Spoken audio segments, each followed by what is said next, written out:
Hey everyone, today I'm back in Lost Ark to talk about Slayer, the latest class introduced to the Western version of the game. In this video, I'll go over her general playstyle, engravings, and I'll round it off with my thoughts towards the end of the video. Now, Slayer is the general unlock from Berserker, so they have a lot of things in common, like the identity gauge and certain skills. However, Slayer's two class engravings will interact with the identity gauge quite differently, and she also has some unique skills and tripods that do make her feel unique.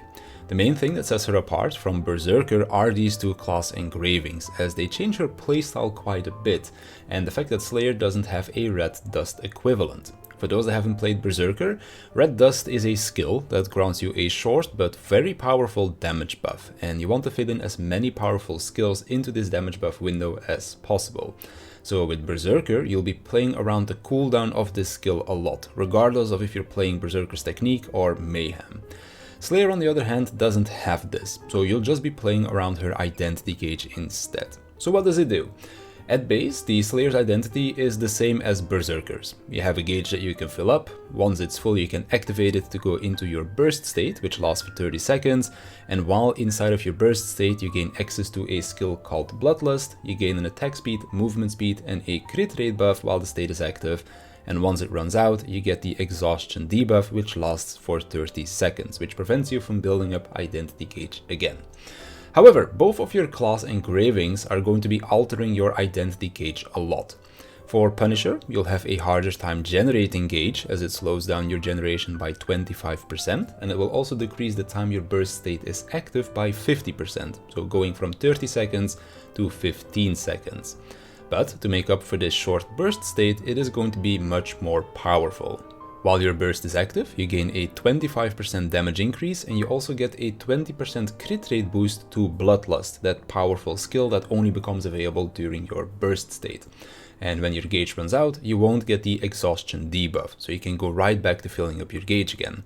You want to be building as much specialization for this build as possible, as it not only increases your gauge generation, but it also grants you bonus damage while your burst state is active.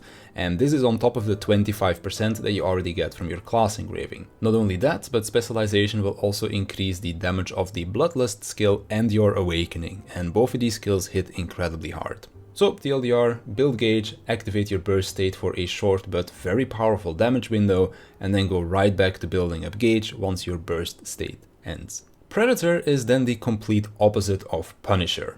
Punisher shortens the time you spend inside your burst state, whereas Predator will extend it instead.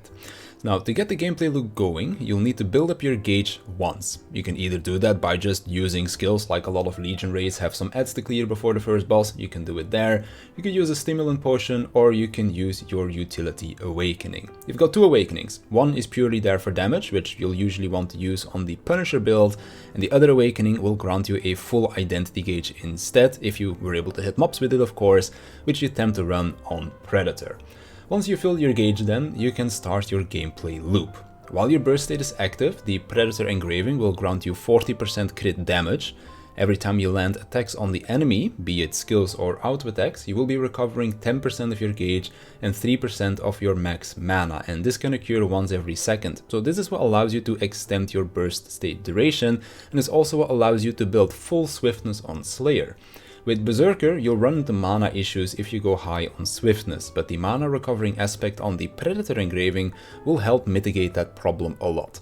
You'll still want to run focus runes, and if you have high enough cooldown gems and swiftness stats, you might also want to use mana food, but outside of that, I haven't really felt like I ran into many mana issues, even though I'm still leveling my Slayer, which will grant me a bigger mana pool as I gain more levels. But back to the engraving. So, crit damage and the ability to regenerate our gauge while it is active. However, it will disable the Bloodlust skill, so you can't use this while running the Predator engraving. And you also can't sustain your burst state indefinitely, as you'll also be accumulating a fatigue stack every 3 seconds. And these fatigue stacks will increase the rate at which your gauge drains. So eventually you won't be able to keep up with the drain rate and your state will end. However, there is also a good thing about these fatigue stacks, as they will decrease the exhaustion timer when your burst state ends. So normally exhaustion lasts for 30 seconds, but you'll get a 1 second reduction for each fatigue stack that you have. So let's say that we were able to get 20 stacks before our state ended, Some quick maths, 30 minus 20, we now have 10 seconds of exhaustion. And once exhaustion ends, you'll also be granted a full gauge again to go right back into your burst state. So uptime is really important on Predator, as it will directly affect how much time you can spend inside of your burst state, by not only extending the duration of your current burst state, but also by reducing the time it will take to get into your next one by reducing the timer of your exhaustion debuff. So if I had to compare both builds, then Punisher is the slower build, where it's all about building up gauge and then activating it when you have time to go ham on the boss for a few seconds. And Predator is the high action build, where it's all about playing aggressive to get as much uptime as possible. Building your engravings around both builds is very similar. Regardless of the build, you'll want to run the Entropy Relic set because you are a back attacker. You want to run your class engraving plus Ambush Master, Grudge, and Raid Captain. And then your 5th engraving will change depending on which route you went. If you're playing Punisher, then you'll want to run Cursed Doll, or you could run Adrenaline instead. It's a matter of ceiling versus floor, and also not having to deal with the negative from Cursed Doll if you don't want to deal with that. With Predator, on the other hand, you'll just want to run Mass Increase instead. You already have a higher crit rate from your stats compared to Punisher, as Punisher goes spec swiftness and Predator goes crit swiftness, and you are going to be overcapping your attack speed by a fair margin. So Mass Increase doesn't actually have a negative effect when you play Predator, and the attack power bonus that you get from it is also higher than that of Cursed Doll, so it's just much better. Bigger damage bonus and no negative. You don't really need the crit from Adrenaline either, so Mass Increase is just the brain dead option to go here. What are then the pros and cons of each build? Well, let's start with Punisher again. This is, in my opinion, a build that requires a fair amount of investment to feel good. Not just to perform well, but to also feel good.